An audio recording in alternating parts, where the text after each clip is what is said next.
बहुत स्वागत है आपका। आपके साथ मैं हूं पलक प्रकाश और खबर बिहार की शुरुआत करेंगे बड़ी खबर से। जेडीयू में आरजेडी ने बड़ी सेंध लगाई है। आरजेडी के प्रदेश अध्यक्ष जगदानंद सिंह के बेटे अजीत सिंह 12 अप्रैल को जेडीयू ज्वाइन करेंगे। अपने फैसले के बारे में अजीत सिंह ने कहा है कि वो आरजेडी से पिछले 13 साल से जुड़े हैं और इस पार्टी में उनके लिए नया कुछ करने के लिए अब खास नहीं है। उन्होंने कहा कि वो नीतीश कुमार के काम से काफी प्रभावित हैं और इसलिए जेडीयू से जुड़ने का उन्होंने फैसला किया है। तो बड़ी खबर आपको बता रहे हैं, 12 अप्रैल को जेडीयू से जुड़ेंगे अजीत सिंह।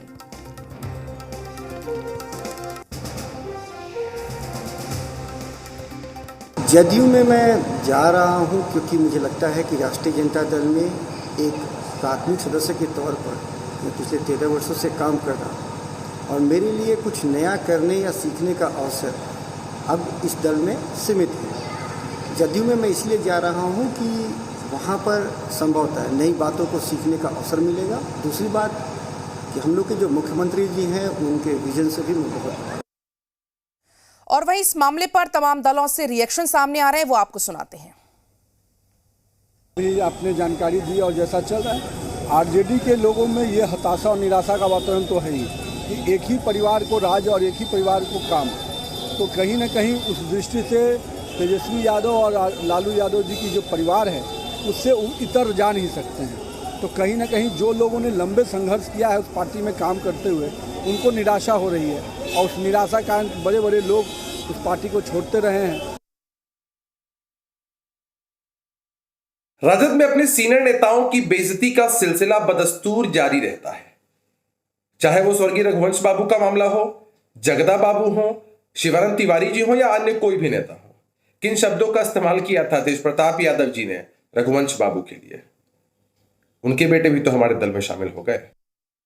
देखिए, लगातार कुछ लोग ये कह रहे थे कि तेजस्वी मय बिहार होगा, तेजस्वी भवा बिहार होगा, लेकिन बिहार की जनता को माननीय मुख्यमंत्री नीतीश कुमार जी के काम पर भरोसा है और इसका परिणाम है कि आज राष्ट्रीय जनता दल के प्रदेश अध्यक्ष जिनके हाथों में अपोजिशन की कमान है, उनके पुत्र खुद इस चीज को मानते हैं कि बिहार में विकास का मतलब नीतीश कुमार होता है, विकास का मतलब एनडीए की सरकार होती है। प्रदेश अध्यक्ष आदरणीय जगदानंद सिंह जी के पुत्र जेडीयू में शामिल होंगे, इसकी आधिकारिक जानकारी हमें नहीं है, लेकिन फिर भी लोकतंत्र में हर लोगों का विचार अपना अपना होता है। अब कौन कहाँ जा रहा है, क्या जा रहा है, इससे मतलब नहीं है। जब तक इसकी पूरी जानकारी आधिकारिक रूप से हम नहीं ले लेते तब तक इस पर कोई आधिकारिक बयान हम नहीं दे सकते हैं। बिहार में 2-4 मूल्य और नैतिकता की राजनीति करने वाले हैं हर दल में, उसमें जगता बाबू भी एक हैं। अब उनकी पारिवारिक स्थिति क्या है आई डोंट नो। एक बेटा जेडीयू का आरजेडी का विधायक है, अपने आरजेडी के स्वयं अध्यक्ष बने हुए हैं और वो कोई ऐसा बेटा नहीं है, हम जो पेपर पर में पढ़े हैं वो IITian लड़का है।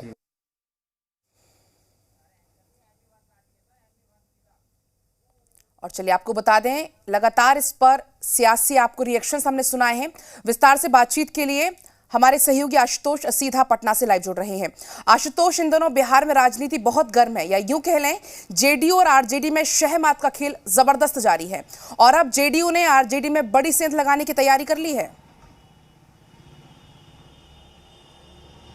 देखिए, स्वाभाविक तौर पर और एमएलसी चुनाव के बाद तेजस्वी यादव को इस तरह का झटका लगेगा ये फिलहाल किसी को नहीं पता था।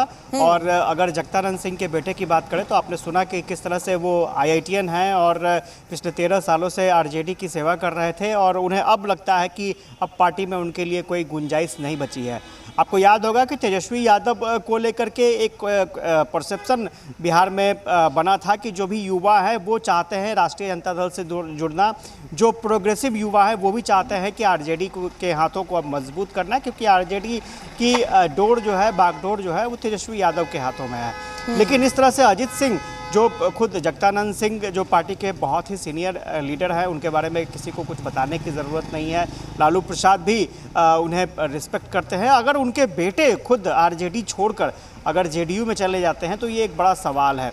और सबसे बड़ी बात ये है कि एक मैसेज बहुत बड़ा जाने वाला है कि पार्टी के आरजेडी के प्रदेश अध्यक्ष के बेटे खुद छोड़कर, उनका साथ छोड़कर, और ये कहकर कि अब आरजेडी में उनके लिए करने के लिए कुछ नहीं है, वो जेडीयू का दामन थामने जा रहे हैं। तो ये कहीं ना कहीं आरजेडी के लिए एक बड़ा झटका है। हालांकि ये ज़रूर है कि अजीत सिंह का कोई बहुत बड़ा पॉलिटिकल बैकग्राउंड नहीं है, और दूसरी चीज़ थी कि वो उन्होंने अब तक सेवा की थी पार्टी की, और वो चाहते थे कि पार्टी, हालांकि उन्होंने डिमांड नहीं की है कि पार्टी उन्हें कोई पद देती, लेकिन लगातार कोई भी अगर नेता लगातार पार्टी की सेवा करता है तो वो चाहता है कि उसके एवज में कुछ उसको मिले। तो फिलहाल कोई सफलता नहीं मिली थी अब तक, और मुझे लगता है कि यही वजह है कि अब नए क्षेत्र की ओर, नए पार्टी की तरफ अजीत सिंह ने जाने का फैसला लिया है। हालांकि उन्होंने ये भी कहा है कि अभी तक उनकी कोई महत्वाकांक्षा नहीं है कि आगे आने वाले समय में वो चुनाव लड़ेंगे और जेडीयू किस तरह से चुनाव लड़ाएगी, लेकिन देखना दिलचस्प होगा कि जेडीयू में उनकी क्या भूमिका होने वाली है। बिल्कुल आशुतोष, देखना दिलचस्प तो होगा ही कि क्या भूमिका उनको मिलती है जेडीयू में, लेकिन जिस तरीके से आरजेडी और जेडीयू में हमेशा कांटे की टक्कर रही, और अब इसी बीच कांटे की टक्कर देने वाली आरजेडी में बड़ा झटका देने की तैयारी कर ली है नीतीश कुमार की पार्टी जेडीयू ने।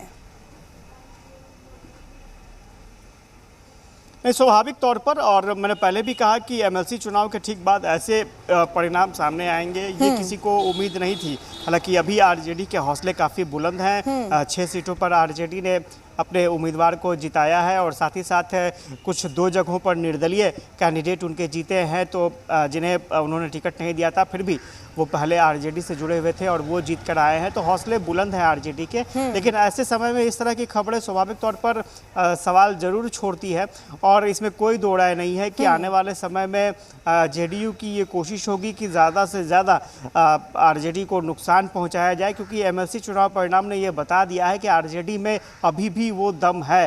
और चूंकि विधानसभा चुनाव की बात करें, फिर एमएलसी चुनाव की बात करें, दोनों जगहों पर आरजेडी और तेजस्वी यादव ने अपनी मौजूदगी दिखाई है। तो ऐसे में सवाल ज़रूर उठने लगा है कि जेडीयू क्या वाकई आगे घाटे की स्थिति में रहेगी, फिर जेडीयू का कुनबा कैसे मजबूत हो सकता है। तो ये तमाम कोशिशें चल रही हैं, और ख़ासतौर से जब जेडीयू के राष्ट्रीय अध्यक्ष ललन सिंह की जिम्मेवारी उनको राष्ट्रीय अध्यक्ष की सौंपी गई थी, उसी वक्त से वो लगातार लोगों को जोड़ रहे हैं, और उसी कड़ी में जोड़ने की कड़ी में वो इस बार जगदानंद सिंह के पारिवारिक खेमे में टूट की कोशिश की गई है। हालांकि देखना दिलचस्प होगा कि कितने बजे उनकी ज्वाइनिंग होती है और क्या शेड्यूल होता है। बिल्कुल आशुतोष, आपसे हम तब भी पल पल की अपडेट लेकर दर्शकों तक हम पहुंचाते रहेंगे। बिल्कुल, बहुत बहुत शुक्रिया फिलहाल आपका तमाम जानकारी हम तक पहुंचाने के लिए। तो बड़ी खबर आपको बता रहे हैं, आरजेडी प्रदेश अध्यक्ष के बेटे अजीत सिंह 12 अप्रैल को जेडीयू का